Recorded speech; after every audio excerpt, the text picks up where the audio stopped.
नमस्कार दोस्तों, मैं अमर कुमार। भारत के राजनीतिक विकास का या संवैधानिक विकास के अध्याय के क्रम में आज हम लोग अध्ययन करेंगे भारत शासन अधिनियम 1935 के बारे में। तो दोस्तों, अगर आप ये वीडियो पहली बार देख रहे हैं तो काइंडली चैनल को सब्सक्राइब करें, वीडियो को लाइक करें और अपने दोस्तों के साथ इसे शेयर करें। तो इससे पहले कि हम भारत शासन अधिनियम 1935 के प्रमुख प्रावधानों को समझें, आप इससे पिछले वीडियो जब आप देखे होंगे तो आप समझे होंगे कि हम लोग इस बारे में चर्चा कर चुके हैं कि आखिर वो कौन से कारण थे जिस कारण से भारत शासन अधिनियम 1935 को भारत में लाने की जरूरत पड़ी।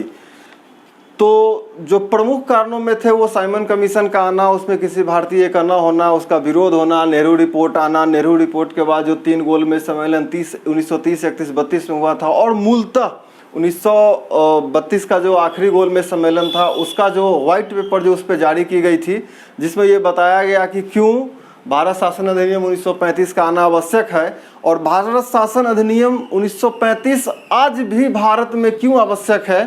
क्योंकि जब आप भारतीय संविधान के स्रोतों का अध्ययन करते होंगे तो भारतीय संविधान के 2 स्रोत हैं, एक आंतरिक है और एक बाह्य है। आंतरिक स्रोत में इसी को माना जाता है भारत शासन अधिनियम 1935, जिससे कि लगभग 75% वर्तमान भारतीय संविधान का लगभग 75% हिस्सा यहीं से लिया गया था और 25% हिस्सा में जो तत्कालीन संविधान सभा के सलाहकार थे BN राव, उन्होंने अनेक देशों के संविधान का अध्ययन किया और बताया लोगों की कि संविधान से कौन से भाग अपने देश के लिए अच्छा और वो अपने देश के संविधान में लाया गया।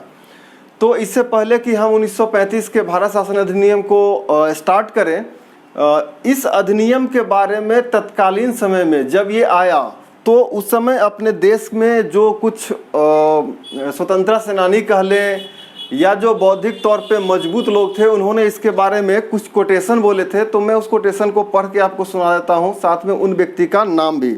जैसे सबसे पहले नेहरू जी ने कहा था कि अनेक ब्रेकों वाली परंतु इंजन रहित मशीन, अनेक ब्रेकों वाली परंतु इंजन रहित मशीन की संज्ञा नेहरू ने भारत शासन अधिनियम 1935 को दी थी।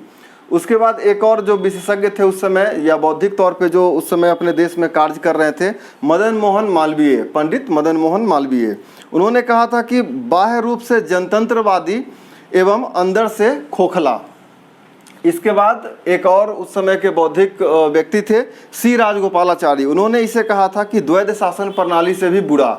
द्वैध शासन प्रणाली वही जो 1919 में शुरू की गई थी। इसके बाद जिन्ना ने कहा था कि पूर्णतया सरा हुआ, मूल रूप से बुरा एवं बिल्कुल अस्वीकृत, जिन्ना के द्वारा भारत शासन 1935 को बताया गया। और नेहरू जी का एक और कोटेशन जो लगभग कभी कभी एग्जाम से पूछ दिया जाता है कि भारत शासन अधिनियम 1935 के बारे में किस विद्वान ने कहा था कि यह दास्ता का नया चार्टर है। चार्टर यानी घोषणा पत्र। तो घोषणा पत्र या चार्टर दोनों बोल करके इस पर एक सवाल पूछ लिया जाता है। तो भारत शासन अधिनियम 1935 को नेहरू जी ने कहा था कि ये दास्ता का नया घोषणा पत्र है। और इसके बारे में जब इसके एक एक प्रावधान को भी हम जानेंगे तो मैं आपको बता दूं कि ये 3 जुलाई 1936 से 3 जुलाई 1936 से भारत शासन अधिनियम 1935 तत्कालीन समय में भारत में कार्य करना प्रारंभ कर दिया था। और अब इसके हम एक एक प्रावधानों को हम लोग अभी यहाँ पे देखेंगे और समझेंगे कि कैसे ये आज भी अपने देश में प्रासंगिक बना हुआ है। तो सबसे पहले इसका प्रावधान था कि अखिल भारतीय संघ का प्रावधान। ये अखिल भारतीय संघ का प्रावधान का तात्पर्य यह है कि उस समय जो ब्रिटिश प्रांत थे, ब्रिटिश प्रांत का भी तात्पर्य यहाँ पे यह है कि वैसा क्षेत्र जहाँ पे ब्रिटिशर्स के द्वारा डायरेक्ट रूल किया जाता था, तो ब्रिटिश प्रांत और देसी रियासत को मिला करके जो एक संघ बनेगा वो अखिल भारतीय संघ कहा जाएगा। लेकिन मूल रूप में ये अखिल भारतीय संघ कभी भी एक्टिव नहीं रह पाया। उसका कारण था कि देसी रियासत कभी भी इस अखिल भारतीय संघ का हिस्सा बना ही नहीं या बनना ही नहीं चाहा। दूसरा है संघ तथा केंद्र के बीच शक्तियों का विभाजन। संघ तथा केंद्र के बीच शक्तियों का विभाजन। तो ये शक्ति के विभाजन का मतलब वही है जो अभी आप शेड्यूल 7 में वर्तमान संविधान में पढ़ रहे हैं। जैसे उसमें कौन कौन से जो शक्ति के विभाजन के बारे में अगर हम बात करें तो एक संघीय सूची, एक प्रांतीय सूची और एक समवर्ती सूची। ये 3 सूची बनाई गई थी जो कि संघ और केंद्र के बीच में शक्तियों का विभाजन करता था। और जो अवशिष्ट शक्ति रह गई थी, जो अभी भी अवशिष्ट शक्ति है जो केंद्र सरकार के हिस्से में है, ठीक उसी तरीके से इन तीनों सूची 1935 में भी इस तरह के सूची का निर्माण किया गया था जो आज भी भारत के संविधान में है। तो अवशिष्ट शक्ति जो थी उस समय वो वायसराय को दे दिया गया था। अवशिष्ट शक्ति वायसराय के पास था।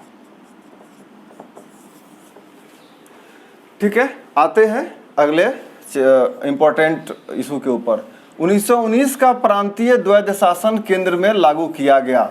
ठीक है, अपितु आगे चल करके हम पढ़ेंगे कि द्वैध शासन समाप्त ही कर दिया गया है, लेकिन 1919 में जो द्वैध शासन लागू किया गया था, कहाँ पे? प्रांत में, उसे अब केंद्र में भी लागू कर दिया गया।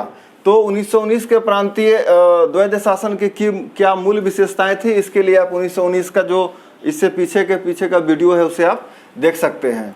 इसी एक्ट में, भारत शासन अधिनियम 1935 के एक्ट में बर्मा को भारत से अलग कर दिया गया। यहाँ अलग करने का तात्पर्य अंग्रेजों के संबंध में होता था कि वो शासन को अलग कर देते थे, यानी कि बर्मा जो भारत से ही उस समय बर्मा का प्रशासन चल रहा था, उसे अंग्रेजों के द्वारा अलग कर दिया गया। प्रशासनिक तौर पे बर्मा को भारत से अलग कर दिया गया, प्रशासनिक तौर पे। इस चीज को हमेशा याद रखिएगा। उड़ीसा और सिंध नामक 2 नए प्रांत का निर्माण कर दिया गया भारत शासन अधिनियम 1935 के अंतर्गत। और प्रांतों के द्वैध शासन को समाप्त कर प्रांतीय स्वायत्तता आरंभ की गई।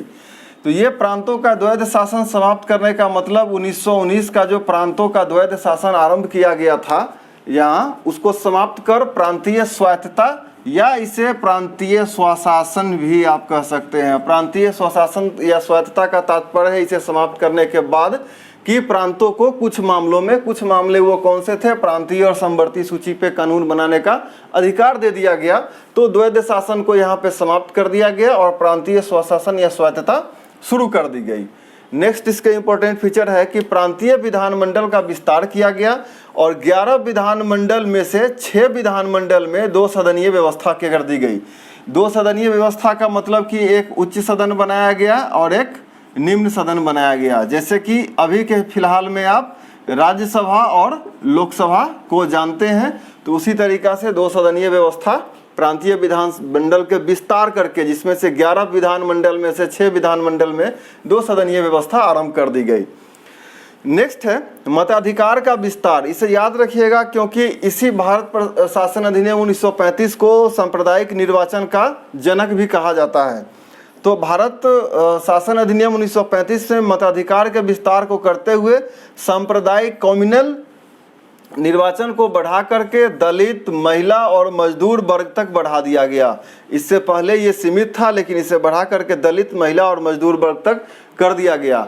लेकिन अब आपके मन में ये विचार आ रहा होगा कि अगर बढ़ा करके दलित, महिला और मजदूर वर्ग तक बढ़ाया गया तो इससे पहले किन लोगों के पास था? जैसे एंग्लो इंडियन के पास था, इंडियन क्रिश्चियंस के पास था। तो इसके लिए आप भारत शासन 1919 जो इससे पीछे का वीडियो है उससे आप देख करके समझ सकते हैं। नेक्स्ट है कि केंद्र सरकार के पास जो विषय था उसे 2 भागों में बांटा गया, एक संरक्षित विषय और एक हस्तांतरित विषय। संरक्षित विषय का मतलब वो है कि वैसा विषय जिस पे केवल और केवल गवर्नर जनरल ही कानून बना सकते हैं, वो संरक्षित है, प्रोटेक्टेड सब्जेक्ट बनाया गया। हस्तांतरित विषय का मतलब है कि एक ऐसा विषय जिसे मंत्रिपरिषद को छोड़ दिया गया है कि मंत्रिपरिषद भौगोलिक संरचना के हिसाब से या देश में तत्कालीन समय जो कानून की जरूरत होगी उसके हिसाब से वो केंद्र सरकार के हस्तांतरित विषय पे कानून बना सकते हैं। अब जैसे यहाँ पे अभी तुरंत हम लोगों ने पढ़ा है प्रांतीय शासन और स्वायत्तता के बारे में, तो जो प्रांतीय विधायिका थी जो 2 सदनीय हो गई थी, उच्च सदन और निम्न सदन, वो 2 विषय पे कानून बना सकती थी, प्रांतीय सूची और समवर्ती सूची पे कानून बना सकती थी। लेकिन आप जानते हैं कि समवर्ती सूची पे कानून बनाने का अधिकार केंद्र सरकार को भी है, वर्तमान संविधान के हिसाब से बात करें। और यहीं पे जो अवशिष्ट शक्ति बच गई थी, जैसे पीछे अभी हम लोग बात किए थे, अवशिष्ट शक्ति वायसराय के पास सुरक्षित था। यानी कि प्रांतीय सूची, समवर्ती सूची पे प्रांतीय विधायिका कानून बनाएगी, और जो यहाँ पे संघीय सूची है उस पर केंद्र सरकार कानून बनाती। इसके बाद भी यदि कोई ऐसा विषय है जो रह जाता है, बच जाता है, तो उसके लिए वायसराय को इतनी ताकत दी गई थी, इतनी शक्ति समाहित की गई थी इस कानून के जरिए कि वो अवशिष्ट शक्ति के ऊपर कानून बना सकती है। इसी भारत शासन अधिनियम 1935 में एक संघीय न्यायालय की व्यवस्था की गई।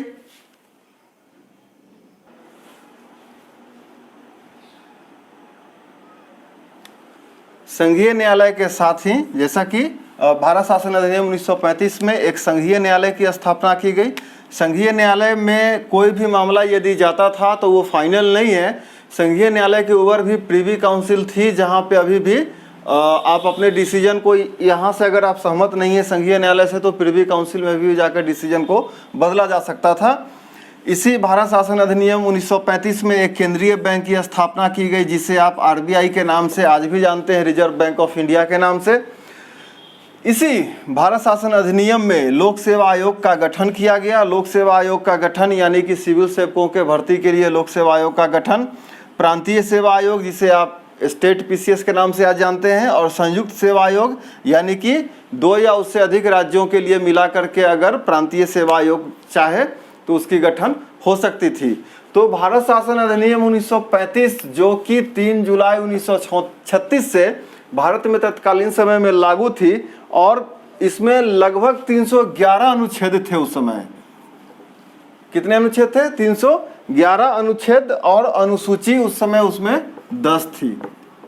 जब भारत शासन अधिनियम 1935 बना था तो कहीं कहीं पे ये 421 अनुच्छेद भी पढ़ने को मिलता है, तो इस पे कोई सवाल नहीं आता है। ये जस्ट आपको ये बताने के लिए है कि भारत शासन अधिनियम 1935 अंग्रेज उस समय यह तत्कालीन समय में सोच करके बनाए थे कि अब हमें लॉन्ग टाइम तक इंडिया पे शासन करना है, और इंडिया के शासन को हम किस प्रकार से विस्तारित करें कि भारतीयों को खुश भी रखा जाए और अंग्रेजों का शासन यहाँ पे चलता रहे।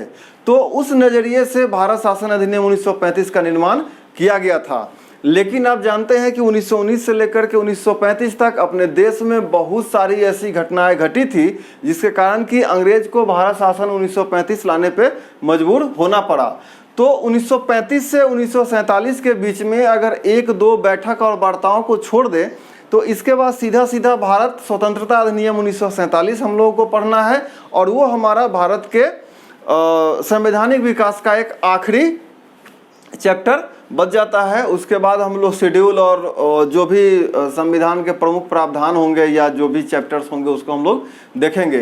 तो आज के लिए दोस्तों इतना ही है। अगर आपको वीडियो अच्छा लग रहा है कि मैं आपके लिए अच्छा बता रहा हूं और कर पा रहा हूं, तो काइंडली वीडियो को शेयर करें अपने दोस्तों के साथ, और इसे सब्सक्राइब करें, वीडियोज़ को लाइक करें। तब तक थैंक यू।